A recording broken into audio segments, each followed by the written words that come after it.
بسم اللہ الرحمن الرحیم صلی اللہ علی سیدنا محمد وآلہ واصحابہ وسلم۔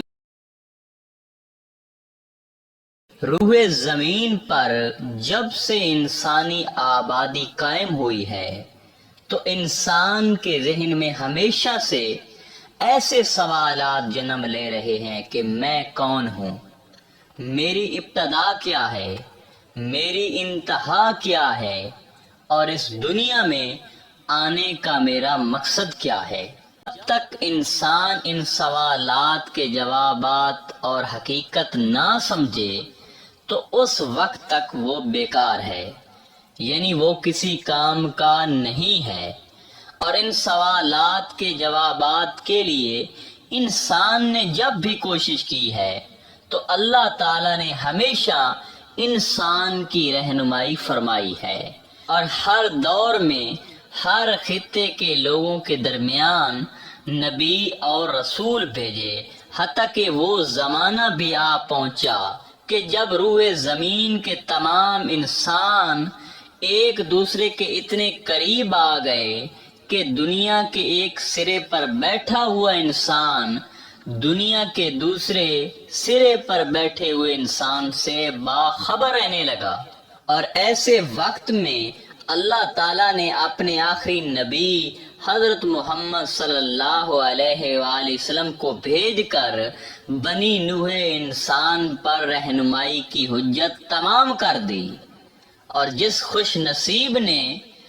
اپنی پہچان کے لیے ان سے رجوع کیا تو اسے ان کی طرف سے ہدایت اور رہنمائی ملی، اور وہ یقیناً اپنا مقصد حیات پورا کر گیا۔ اسی طرح حضور علیہ السلام کے وصال کے بعد اولیاء کرام، صوفیاء کرام اور فقراء نے یہ ذمہ داری بڑے احسن طریقے سے نبھائی۔ حدیث قدسی ہے، میں ایک چھپا ہوا خزانہ تھا، میں نے چاہا کہ میں پہچانا جاؤں سو میں نے مخلوق کو پیدا کیا۔ اسی طرح اللہ تعالیٰ نے اپنی پہچان کرانے کے لیے اپنے ظہور کا ارادہ فرمایا۔ اس کے بعد کیا ہوا، اللہ تعالیٰ نے اپنا ظہور کس طرح فرمایا، مخلوق کو کیسے پیدا فرمایا، اور اللہ تعالیٰ کی پہچان کس طرح ہوتی ہے، کیا اللہ تعالیٰ کی پہچان اور معرفت حاصل کر لینا انسان کی انتہائی منزل ہے، یا معرفت اور پہچان کے بعد اور بھی کوئی مرحلہ ہے؟ اگر ہے تو کون سا مرحلہ ہے؟ کیا وہ مرحلہ ہماری منزل مقصود ہے؟ ان سب کے جوابات بھی ضروری ہیں۔ اللہ تعالیٰ کا فرمان ہے، جو مجھے تلاش کرتا ہے وہ مجھے پا لیتا ہے، اور جو مجھے پا لیتا ہے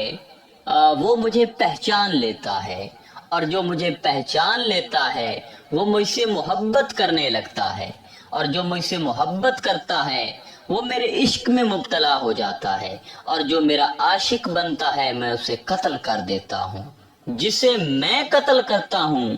اس کی دیت میرے ذمہ ہو جاتی ہے، اور میں ہی اس کی دیت ہوں۔ دیکھیں سامعین، اس حدیث قدسی میں اہم نکتہ یہ ہے کہ تخلیق انسان کا اصل مقصد تو اللہ کی معرفت اور پہچان کے بعد ہی شروع ہوتا ہے، اور وہ مقصد ہے عشق الہی سے بہرہ ور ہونا، جس میں اپنی جان سے ہاتھ دھونا پڑتا ہے، یعنی موت قبل ان تموت، مرنے سے پہلے مر جاؤ کا مصداق بننا پڑتا ہے۔ اب وہ عشق الہی سے کیا کچھ حاصل ہوتا ہے، اس کی وضاحت اللہ تعالیٰ نے یہ فرما کر دی ہے کہ میں اپنے عاشق کو قتل کر دیتا ہوں، یعنی اس کے نفس امارہ کو قتل کر دیتا ہوں، اور قتل کی دیت ہوتی ہے، اور اس قتل کی دیت کو مد نظر رکھتے ہوئے میں خود کو طالب کے حوالے کر دیتا ہوں۔ گویا عشق الہی کا صلہ اللہ تعالیٰ یوں دیتا ہے کہ طالب کو پاک اور طیب فرما کر اپنی ذات میں اسے گم کر دیتا ہے، جس سے طالب فنا فی اللہ اور بقا باللہ کا مرتبہ پا لیتا ہے، اور اللہ تعالیٰ اپنے عاشق کو اپنی محبت میں اس طرح گم کرتا ہے کہ اسے اللہ تعالیٰ کے سوا اور کچھ یاد بھی نہیں رہتا۔ اللہ تعالیٰ کا فرمان ہے، بے شک میرے خاص اولیاء میری قبا کے نیچے رہتے ہیں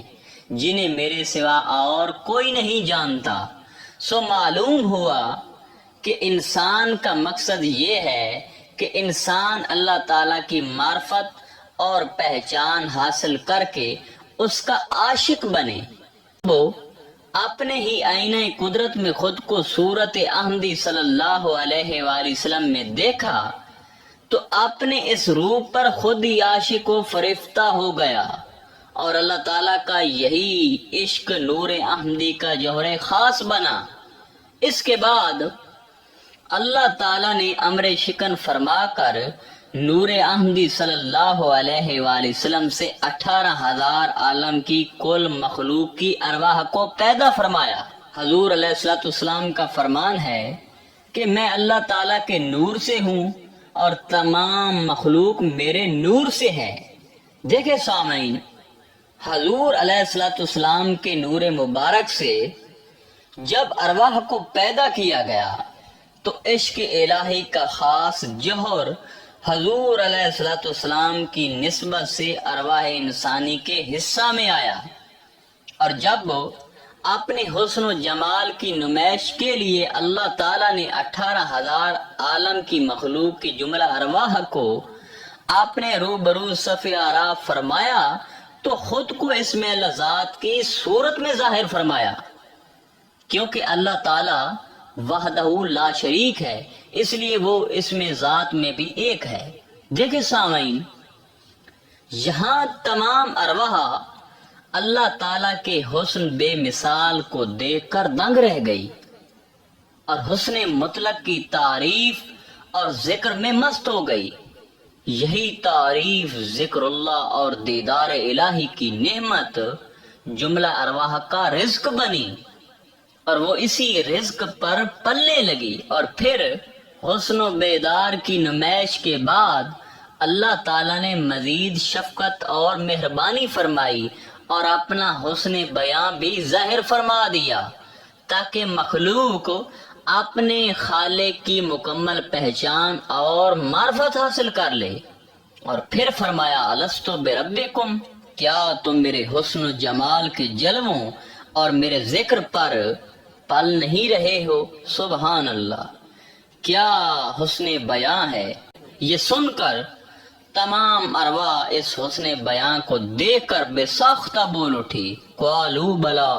کہا ہاں کیوں نہیں ہے ہمارے رب، ہم تیرے حسن و جمال، تیرے دیدار اور تیرے ذکر پر نہیں پل رہی تو اور کہاں سے پل رہی ہیں؟ اور ارواح نے اقرار کیا کہ بے شک تو ہی ہمارا پالنے والا ہے۔ سامعین محترم، یہ سن کر اللہ تعالیٰ نے اپنے عشق کی نہایت ہی بھاری امانت کے متعلق فرمایا، کون ہے جو میرے عشق کی امانت کا بار اٹھاتا ہے؟ کون میرا عاشق بنتا ہے؟ لیکن ارواح انسانی کے سوا سب ارواح نے اس بار امانت کے اٹھانے سے عاجزی ظاہر کر دی، کیونکہ عشق الہی کی امانت کوئی معمولی امانت نہیں ہے، اس میں تو جان سے جانا پڑتا ہے۔ حضور علیہ الصلوۃ والسلام کا ارشاد گرامی ہے،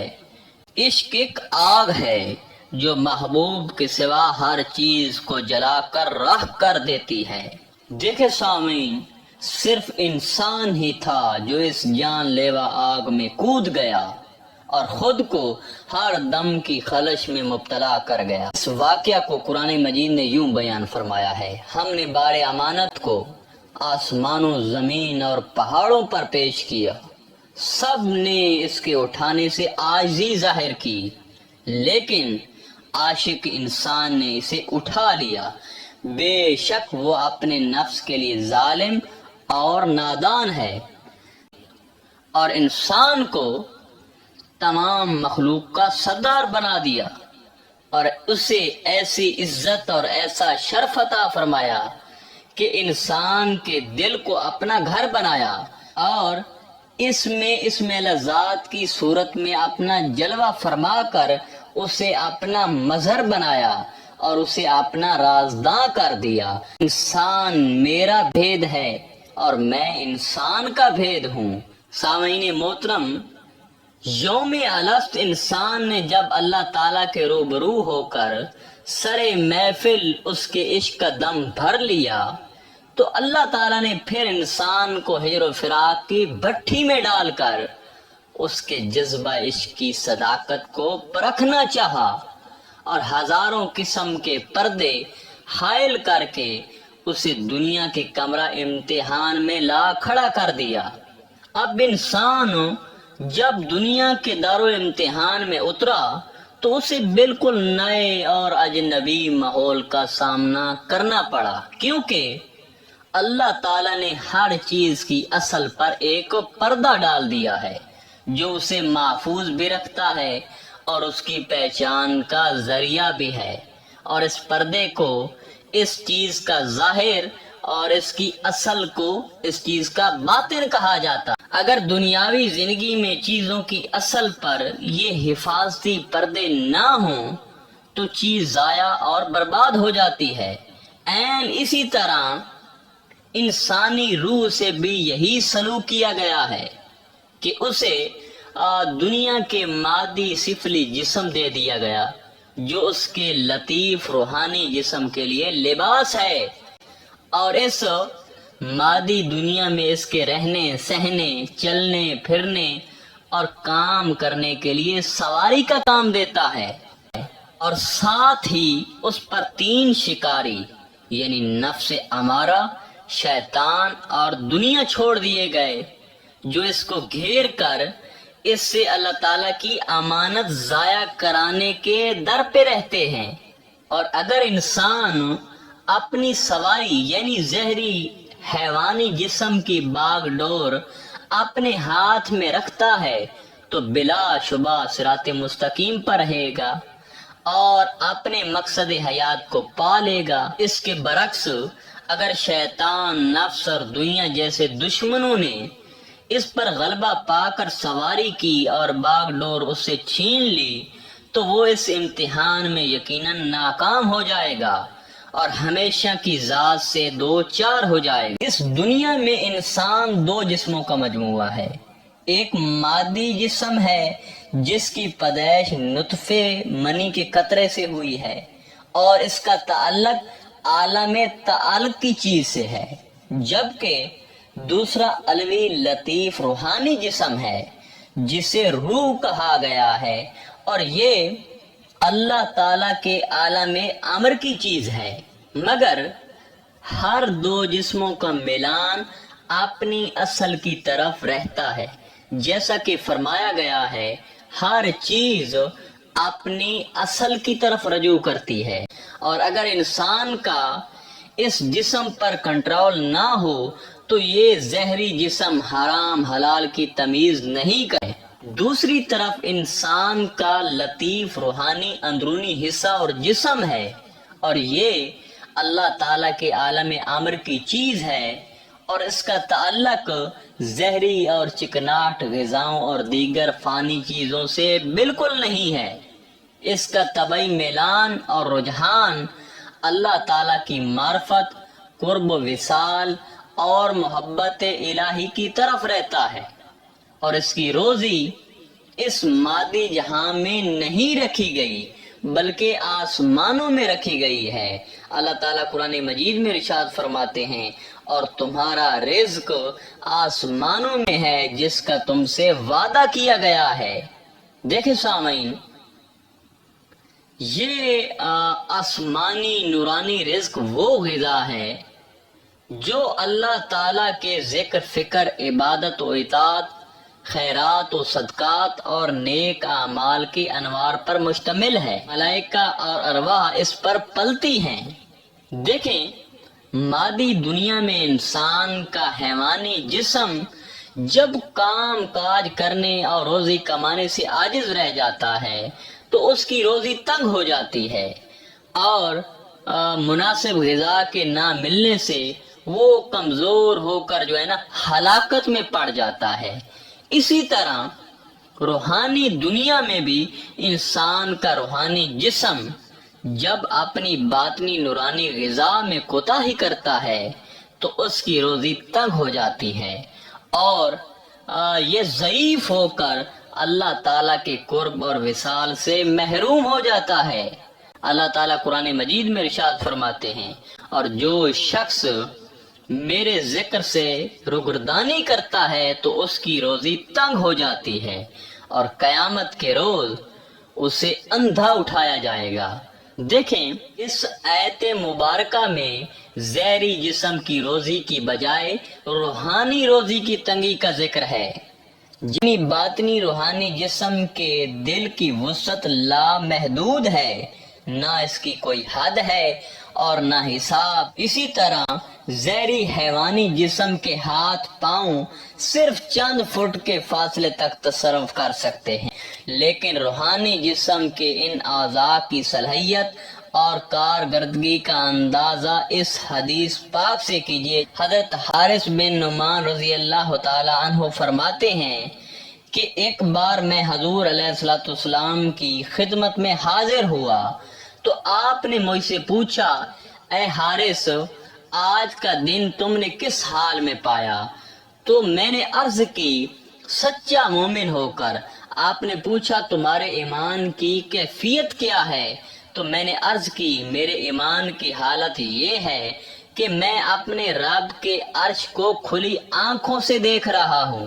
اور اہل جنت کو ایک دوسرے سے ملتے ہوئے دیکھ رہا ہوں اور دوزخیوں کو